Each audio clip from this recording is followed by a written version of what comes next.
we have, They get voted out of the class? no, I will never vote. That, I have to do that. That's too embarrassing and things. So we start with 7 per table, and they get to make up their team name. And it's always interesting because it depends on what's popular. Like we had a whole bunch of Barbie team names 2 years ago. So it kind of depends on what's popular. So they have their team, and then they get points throughout the semester for different things. You get points for contributing to extra credit. You lose points for your team if you're late for class. You get extra points if you do different things.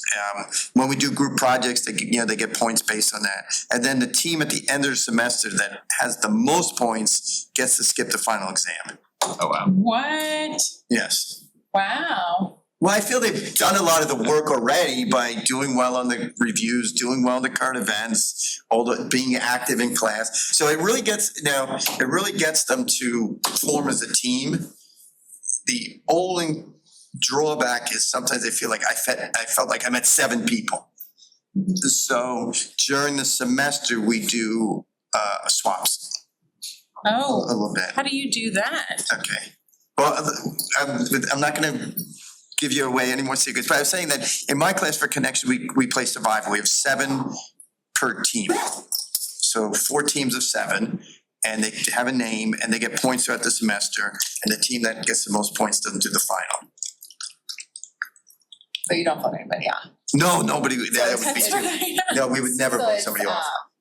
yeah, It's almost just like It's reward collaborative. challenges. yeah, okay. So, but it forms them to, and they, And there's accountability Right. to each other. oh, they all have text chains. If you're late, where are you on campus? Get here now. Yeah, and then you don't have to be the policeman. Exactly. They get upset with each other for being late. Yeah. How sad is the second place team?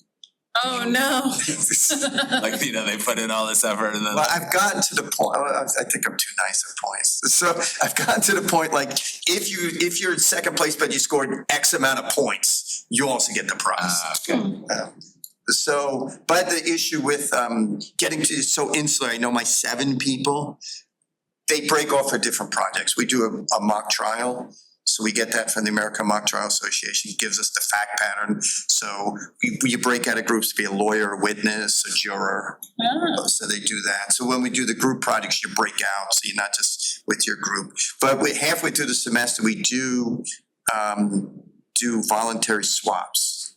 Like if you have a friend who's in a different team that you really want to be with your friend, we'll do a swap out. But we're not going to cut people or embarrass people. wow. That sounds fun.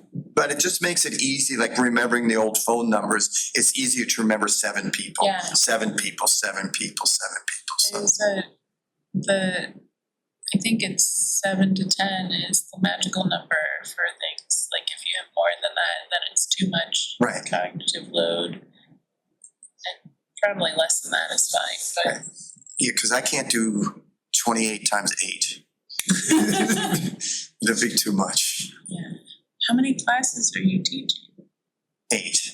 Oh, wow. But some are like 1 credit. Change makers, AUX. So that's drops down. So a lot to keep track of. And then the others, whenever there's like a shortage, Saul always asks me. I always, Saul Newman, Yeah. he's on this campus, if you have a problem, better call Saul. Saul solves everything. But I always know that in August, I'm gonna get a call from Saul, like, we're short somebody. It's okay.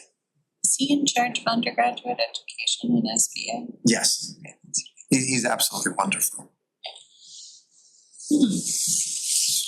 What do you say? I'm just thinking about your students that get to skip the final. Yes. What makes me think, like, why does anybody take the final? Like, how do you feel comfortable like assessing their learning? Like, what other means do you have that you are assessing? We have a their quiz learning? every class. Yeah. So for instance, say intro to law, so we have a quiz every class. We also have a mock trial. We have a group project of, if COVID happened in 2025, would we implement the same things from 2020? like research how test scores have been in elementary schools, vaccines, what has the courts held about religious, services? What are those court cases? So what would we do the same things now, or would we change it a little bit based on what we learned? And every class is always come up with different, answers to that. So they do that project. They also, in Intro to Law, they write, I give them a scenario. If you're a lawyer and your client told you they killed someone, would you feel morally obligated to tell the parents who want to do a funeral and your client is the only one who knows where the body is? So how would you handle that under the ABA rules? How would you handle that under your own ethics? So they write that paper. They also. ABA rules for that. The ABA rules are you cannot tell, they're interesting, because I was a lawyer for 26 years in the Army. I've represented 3 clients who are on death row. So I've heard a lot of things from my clients. So you can never say anything about a past crime. They can tell you anything, and you can never tell about a past crime. You can tell about a future crime if it's gonna cause death or grievous bodily harm. So if, you all heard of Ted Bundy. Yeah. His lawyer actually went to AU. What? When it was, the AU Law School used to be Kogart. It used to be in that building in the 70s. So John Henry Brown went there, and Ted waived attorney-client privilege so John could talk about everything. So my client can come and tell me I killed 5 people, and I cannot tell anybody. And if my client says, and when I leave your office, I'm gonna go to 7-Eleven and kill the cashier, I can call the police for the future crime. So it's really, it eats at you because what your client has done. Yeah. And there's a victim's family, but your obligation is to your client, but it's hard to kind of make that wall. And so you have to have some kind of stress outlet when you do that. So Does it make it easier to have the wall so that then you can kind of be like, this is my work and I'm gonna leave this in my work sphere, and then you get to step outside of that in a way? I'm sure it's not that easy. legally it is, like I have this rule that I have to follow, so that protects me. But my own sense, it eats at you all the time. So that's difficult. Fortunately, the Army, every 2 years you move jobs. So if you did this for 40 straight years, it could really be, but if you do it for 2 years, then move to another job, it's all, you're only doing this for 2 years. And you're changing location. You change location, so you kind of can almost cleanse yourself of it, if that makes sense. Yeah. Wow, Yes. So. it's like a good class. So they also do a mock trial. They also have to watch a movie called 41 Shots about New York City police shooting Amadou Diallo 41 times. So they watch that movie, and then Amadou's mother talks to us about what it's like to have a child killed by the police. And they write a paper about that. So there's about 20 assessments in class, aside from the final. Everything adds up to 100 points. The final's only worth 10 points. Like the quizzes are 1 point each. The paper's this, so it's, if you're doing well all through class, you already have 90 points going into a 10-point final. So it's Really, like, the stuff that they're doing in the teams adds up to, it's like extra credit yes, assignments. yes. I like that. So what do other people do to not have that situation where somebody asks you on the second day of class for a recommendation letter? Huh.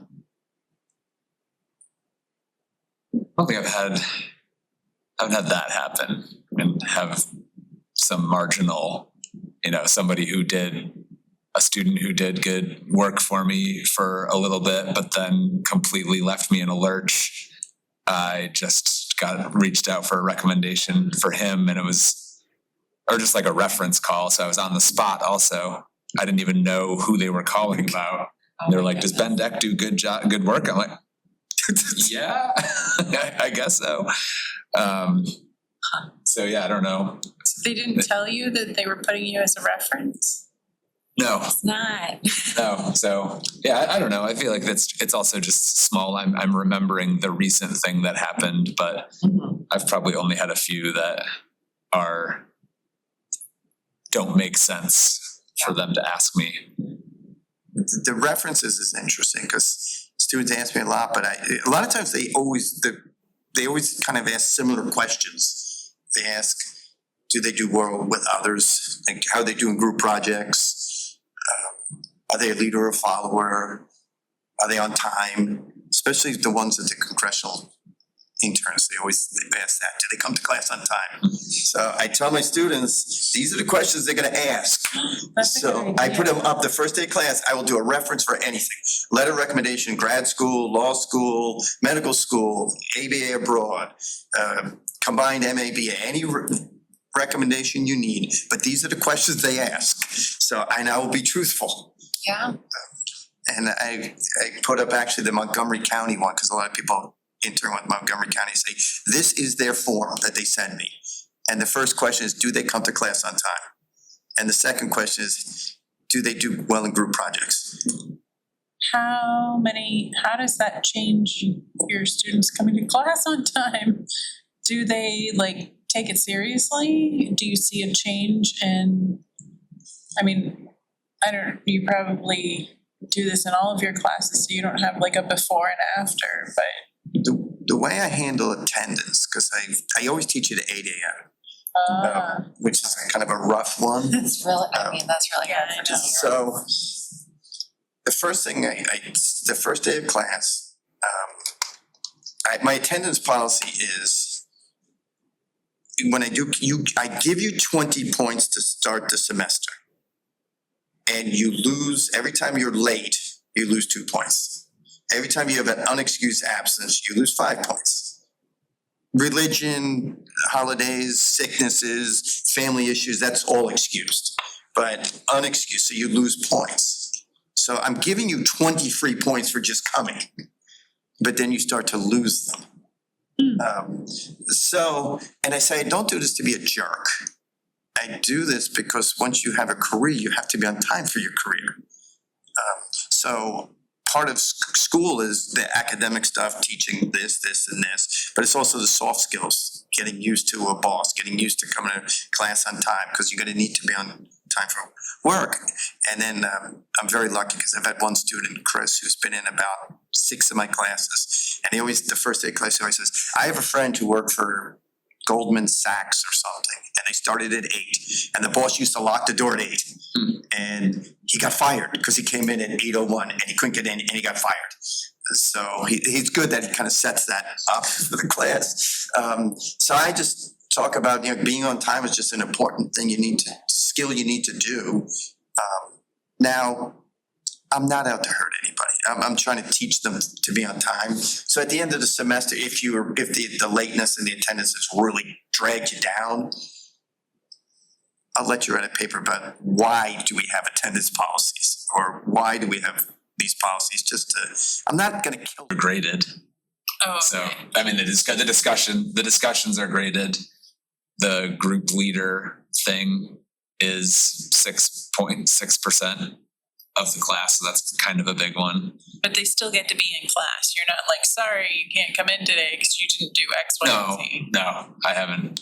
And like the real they learn less, right? If they don't do the reading and they're not prepared and they're not like fully engaged. Right.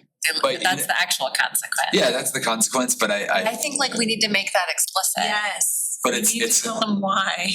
but it's at That's some just level it is, justification. it's just about, it's like convincing them. I think you can say like, this is why Learning I'm for- doing this. Learning for Well, and learning's also sake. Ask them, like this is where you could have that goal setting conversation and parameter setting conversation at the beginning. Say, these are the things that I normally do to make sure that you're prepared and that you can engage in a meaningful way in my class. Do these work for you? Is there something that you would do differently? How do you want to be held accountable? Yeah. And then they get to tell you what they want. And Right, then no, it's a good idea. I've done some of that. and you be get like, them engaged Right. that way. Right, they informed me of how the discussions would be less annoying, you know, like what should be the due date of the first discussion post in order to give someone a chance to reply before class. I made it at some time that they were like, that's terrible. And so, you know, they all agreed to change it to a different time. And I was like, okay, that seems too close to class to me, but like, as long as everybody's gonna do it. As long as you guys are, that's you're fine. working at 11:30 the night before, all right. That's like, I will have been in bed for hours at that point, so I can no longer understand how you operate, but they. One of the things that I noticed when I first started teaching as a librarian in college is that we have a tendency, or I came through the K through 12 world before I became a librarian. And the tendency is to over prepare and to do a lot of these like little checklist things. And sometimes you do need to scaffold that. But there's a real beauty in kind of setting up a framework and then giving the students the agency to kind of guide the class in some way. Not that you don't do any planning at all, but It sounds like the discussion leaders is probably doing that. you hand it over to them in some ways. And I found that like my students come up with the things that instead of me telling them and lecturing to them, I ask them questions and have them generate ideas and conversation starters. And then if they miss something that I was going to tell them about anyway, then we introduce that. Right. But it like flips the power structure in some way. Yep. You talk about goals also, because when I got my teaching degree, because I got my teaching degree in undergrad up in New York City, and then I taught while I was going to law school at night, so I was a teacher during the day. But in New York, you had to have the goal for the day. It was a requirement in the 80s, and you had to put it on the blackboard. What is the goal for the like day? the goal for the day. So you always had to put that up. So I still remember, I always go back to like my 1980s New York undergrad teaching stuff, like methods of teaching, all this stuff. So this for what level? This was for high school level. Okay. 7th through 12th, because we used to have junior high and high school back then. And I'm putting it to use next week because I have to make my wife's bulletin boards. So we had a whole session on bulletin boards, but goals for the day. So every time and then I came to AU as a track coach actually. What? And then I switched to teaching. I always tell the kids, like, when I tell you what we're doing today, there's a goal for what we're doing. Yeah. I'm not just saying run 10 miles. That is to build your endurance. I'm not just saying run 4 laps fast on the track. That's to build your speed. So the goal for the day. So I always tell the students, the goal for today is. Yeah. And then for every project, I say, we are writing this painting contract. Like they write a contract for me to paint their house, so they learn contracts. The goal is for you to understand all the requirements of a contract, or the goal is, so there's always a goal. They understand why they're doing it. And the agency is super important because the first day of class I say, you've already seen the syllabus. These are our learning objectives. I work for you.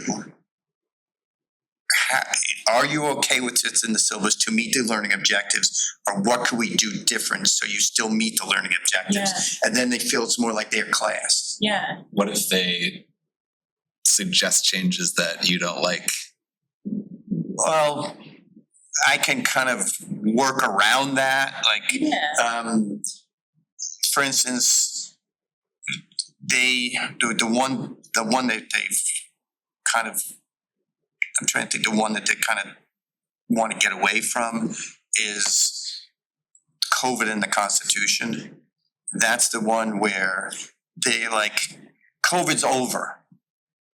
Yes, but. It's a traumatic experience Yes, for most of because they were probably 7th and 8th grade. Yeah. Now. But I say, in your lifetime, there is a chance something similar will happen. Yeah. And we have to learn from the past, right? Because sometimes they just like, why don't we just do exactly what we did? Okay, well, that's one point of view, but what are other people's point of view? So that's the one, and I explain that there's I know you want to get away from it, but there's a reason, because you need to have these critical thinking skills, because something will happen again. Well, and we didn't just do one thing. Right. Like the US did something differently than the rest of the world, and then every school did something differently, every state did something. So I think that's a good exercise, because then it gets them out of what they understand about it, and they Right. start to see that it's a more complex problem. Right, because they're coming from it, from their household and their local Exactly. school. Yeah, And that kind of ties into next week's dialogue classes is, like I think of my son Cam's in 10th grade. He kind of knows our house, our neighborhood, and his kids at school, and that's who he connects with. When he goes to school, he's gonna have to connect with kids from all over the country, all different backgrounds, so he has to understand that. And that's part of our dialogue classes for next week too. yeah. So real quick, back to the idea of the goal of the day. Yes. I just listened to a podcast by a group of cognitive scientists who wrote a book about like brain-based learning. Though they said don't use that term, like stop talking about it's not like whatever. It's not always about like. What's the non-brain-based learning? Well, it's just like people overuse that term, like, oh, this is brain-based. Well, exactly, like. Heart-based It's all learning. brain. And that's important too, but the point is they recommend for some disciplines not doing a goal of the day that is again like very teacher oriented, like here's what I want you to learn, and rather framing it as a question of the day. Yeah. So that this is what I want you to investigate, and you learn what is the important piece that's answering that question. It shifts it just a little bit. And it doesn't necessarily work for every discipline. Like sometimes it's easiest to just give a goal. I'm thinking about you coaching track. Like you're not gonna ask like how fast, well maybe you would, like how fast can you run a 40-yard dash? Maybe. But Is it important to run a 40-yard dash? yeah. Like maybe you're just doing hill repeats that day. I don't know. But sometimes Run it track. works better. You must have been on track. I coached middle school cross country track a long time ago. One of my favorite exercises, because again, they don't know who I am, especially if I'm just showing up in their Writing 100 class, is we had a librarian that was talking about critical thinking by teaching conspiracy theories. So I noticed that if I just come in and I start talking and I call on people, they don't know who I am, they don't engage in the same way. So I get them to do an icebreaker where they talk to each other, and I have 3 different scenarios. And I explain each one, and I'm like, all right, now you need to talk to each other and talk about what you already know about this thing, and then decide which 2 things are conspiracy theories and which thing is true. And we're just talking about it from your own personal experience. And then they get to talk to each other, and it like cracks the code, and then they're more open to talking in class. And they're also like, I get them to like draw from their own experience, which then brings them personally into the classroom in a way that's engaging for them. They get to show their expertise a little bit. I don't know about brain-based learning per se, but the cognitive science realm. It's like if you're more deeply involved and you're like making connections to your own experiences and your own prior knowledge, then you're building on that and you're making more permanent connections. Universal design for learning. Yeah, I think they talk a lot about like the different modes of expression and using your frontal lobe and then the rest of your brain, and there's a lot of situational learning and contextual learning that happens, that the more senses we bring in, the more ways of engaging with the information, the more places it gets stuck in our head. Yeah, that's a good way to think about it. So I like, and if you're asking them a question, then you're bringing them into that conversation, right? You're not just telling them. That's a great suggestion. Also, I've had 2 cups of coffee. The other thing to get them to open up, the first day of class, I put a picture of a pair of glasses, and I say, I look out of 62-year-old lenses, actually new ones with cataracts, but I look out of 62-year-old lenses from New York City. You all look out of different lenses.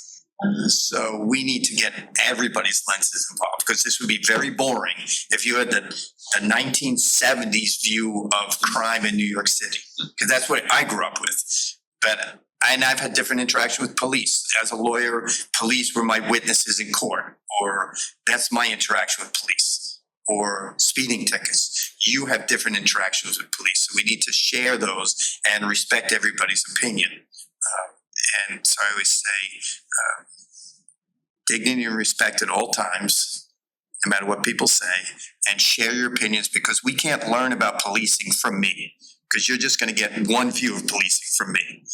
We can't learn about prison from me, you're gonna get one view. Yeah, so I always put look at it other people's lenses, and that gets them more comfortable. That makes me think, have you heard of the metaphor or the myth of the blind man and the elephant?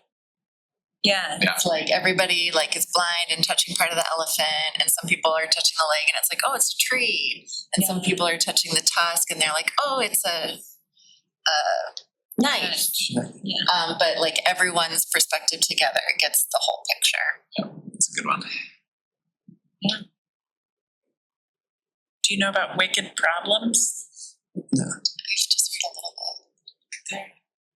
I think this came out of the 70s actually. Sorry. From sociology, but wicked problems are problems in which they're usually social, socio-contextual in some way, where there isn't a direct solution. And a lot of it is, that's what we're grappling with in higher education. If there was already a solution that was easy, we would have done it already.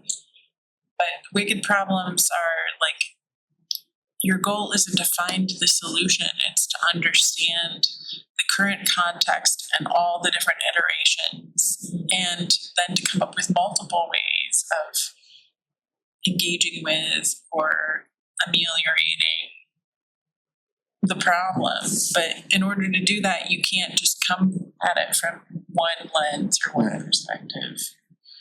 You have to understand that what you're bringing to the table isn't everything. I think we've already done, believe it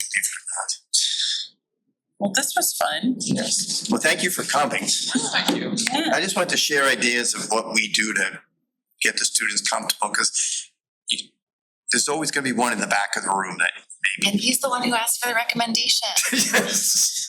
So where did you coach junior high track? In Ohio, Columbus, Ohio. Nice. I coach at the Murray School now. Oh, great. Yes. My son is on the team. Oh, okay. I used to live in Columbia Heights and I'd see already. Well, I ran right by there. I coach there now because of that. I'm sorry. Because when Cam was in the 6th grade, I used to go pick him up after practice, and I'd see him come running like past Cathedral and stuff. I'm like, who's monitoring this? I mean, you have like 10, 11-year-old kids running on a street with cars, and a car is never going to lose to a 10-year-old kid. And you're not running in a group, and you're cutting across streets. So fortunately, that coach was leaving for, moving. So I said, I'll coach. So now we run at Tregarin Park, which is it's a beautiful park behind the cathedral. There's a pond, there's a 1-mile walking dirt trail. It's Tregarin Park.